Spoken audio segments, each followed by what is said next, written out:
धरती को माँ तो सभी कहते हैं, पर माँ के रूप में अगर कोई देखता है तो वो धरती पुत्र किसान है।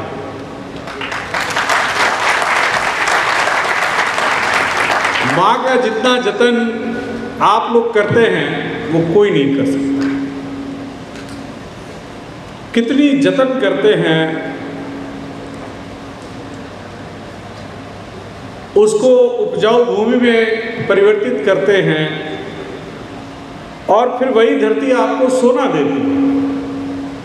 गेहूं को कनक के नाम से भी जानते हैं। तो जिस धरती से कनक निकलता है उसी धरती से सही में सोना भी निकलता है। मैं केरल के कुछ क्षेत्रों में गया और अभी फिर कोयम्बटूर में था और आज से करीब 5 साल पहले की घटना होगी। तो उन्होंने मेरा स्वागत इलायची के माला से किया और उस माला का वजन कम से कम 5 किलो रहा।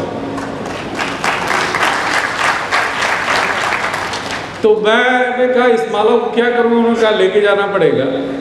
श्रीमती जी यहाँ साथ में बैठी हैं, कितने घरों में इन्होंने इलायची भेजा होगा मैं बता नहीं सकता, क्योंकि उतनी सारी इलायची का करूँगा क्या। लौंग भर भर के दिया, काली मिर्च लेकर के दिया। हमने कहा इतना स्वागत।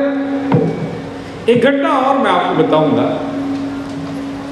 बेलगाम एक शहर है जो कर्नाटक और महाराष्ट्र के बॉर्डर पर, उसकी सीमा पर है। वहाँ पर आधे लोग मराठी बोलते हैं, आधे लोग कन्नड़ा बोलते हैं। तो खाना खाने बैठा तो मुझे काजू की सब्जी है। मैं काजू की भी सब्जी बनती है? तो पता चला वहाँ बहुतायत होता है, लोग काजू सब्जी में खाते हैं। हमारे यहाँ तो काजू लोग खीर में डालते हैं, मिठाई में डालते हैं, ऊपर चिपका कर उसका डिज़ाइन बनाते हैं, पर काजू लोग कोई सब्जी नहीं बनाता है। तो कहने का मतलब ये है कि खेती में कितनी विविधता है। कई किसान परिवारों से मैं मिला महाराष्ट्र के, स्पेशली शौसर जो मध्य प्रदेश और महाराष्ट्र के बॉर्डर पर है। तो शौसर एक ऐसी जगह है जहाँ पर संतरे की बहुत खेती होती है। अंगूर के लिए पूरा आपका नासिक पूरी दुनिया में मशहूर है और वो अंगूर फिर वाइन फैक्ट्रीज में भी जाता है। बहुत पैसा मिल रहा है, मगर उतना नहीं मिल रहा है जैसा कि इन्होंने बताया। 45% ही मिल रहा है। बात ये है कि हम अपने ज्ञान का, अपने परिश्रम का जतन कैसे करें। 1945 में एक राष्ट्र बना जिसका नाम है इजराइल, और इजराइल आज दुनिया में खेती में अगर टेक्नोलॉजी के दृष्टि से देखा जाए तो सबसे अग्र पर आता है वो देश। मैं आपके विषय का आदमी नहीं हूं, मगर जो कुछ छोटी मोटी बातें जानता हूं।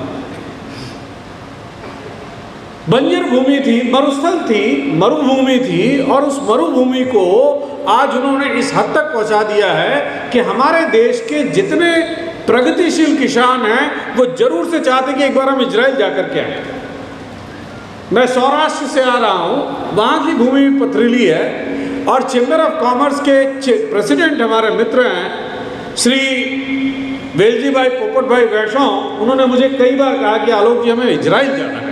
क्यों जाना है? क्योंकि वो प्रगतिशील खेती करते हैं। तो क्या हम अपनी खेती में ऐसा परिवर्तन कर पाए?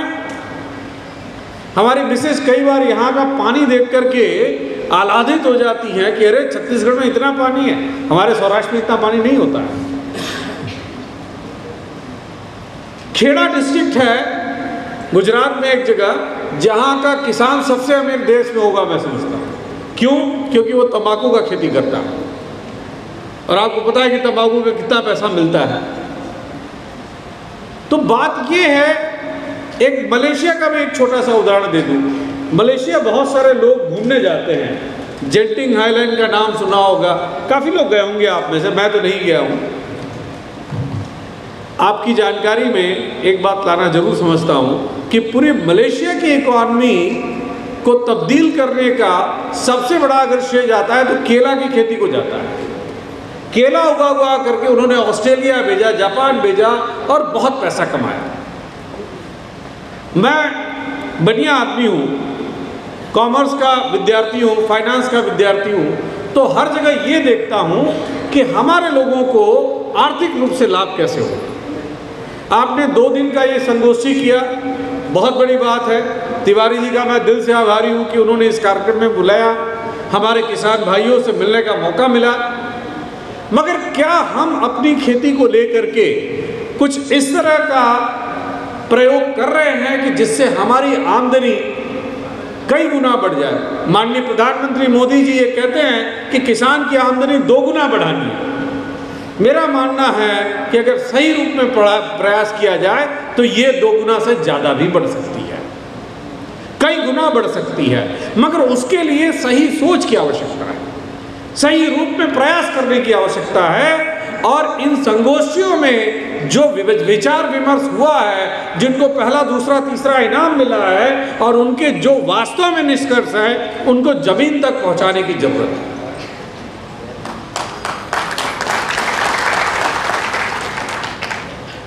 जैसा कि हमारे माननीय मिश्रा जी कह रहे थे कि जब तक किसान प्रयास करेगा देश बचा है, किसान के प्रयासों से ही देश बचेगा। और इस भारतवर्ष की भूमि को अगर विश्व में पहले क्रम का अर्थव्यवस्था बनाना है तो आप किसानों की बहुत बड़ी भूमिका रहेगी। तो बहुत ज़्यादा समय न लेते हुए मैं इंदिरा कृषि विश्वविद्यालय का अंतर्मन से आभार व्यक्त करता हूं और चाहता हूं कि भविष्य में इस प्रकार की संगोष्ठियों में मुझे पूरा दिन बैठने का मौका मिले। हमारे पास 655 एकड़ जमीन है।